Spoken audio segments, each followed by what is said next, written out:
Have you ever thought of the huge amount of items an artist needs? Eventually, all of this art supplies ends up in the landfill, not to mention how expensive it is. Come with me.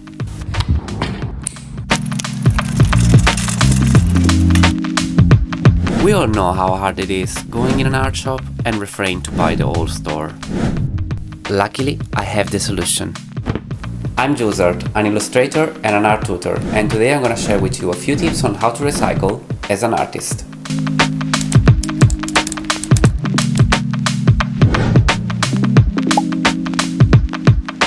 First thing I would like to talk about is paper. Unless you're a digital artist, you basically can't make art without paper. And let's face it, good paper can be expensive, so why not trying to make the most out of it? One thing I always do when I practice with watercolor is to paint on both sides of the paper sheet. This often ends in having tons of trials and messed up paintings. A friend of mine suggested to reuse them in a clever way. You can fold the pages in half and create a sketchbook.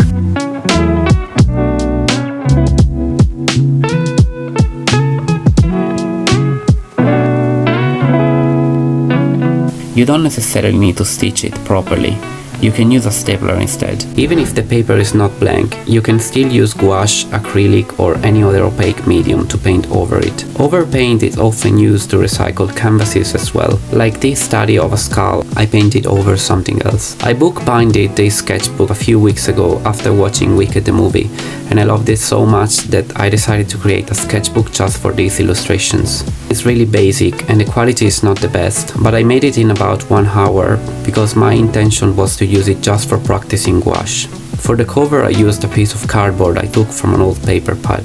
As I mentioned before, this tip is interesting in many ways. Not only you're reusing old paper sheets and therefore saving money, you're also practicing paint skills, but most importantly, you're defying the fear of messing up with an unforgiving medium like watercolors. You'll be less afraid of mistakes if you already know how to reuse that expensive paper sheet. Another thing I do is keeping all the scrap paper and offcut. They can be used to swatch colors, experiment with different art supplies, or make collage. All of this paper can also be repurposed in new paper.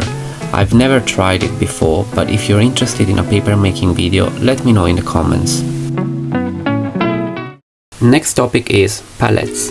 Palettes are often very messy, but with certain mediums like watercolors or gouache, you don't necessarily need to clean them all the time. I often use old dry pigment. If you spray some water on it, you're gonna reactivate it and therefore you're gonna be able to use it. In this way you don't waste color and you force yourself to get creative with a limited palette. We all know how many travel palettes can be very expensive, so why not making one out of something else? I have all of these expired makeup palettes my sister-in-law gave me, but you can definitely use some other objects such as aluminium tins or plastic cases.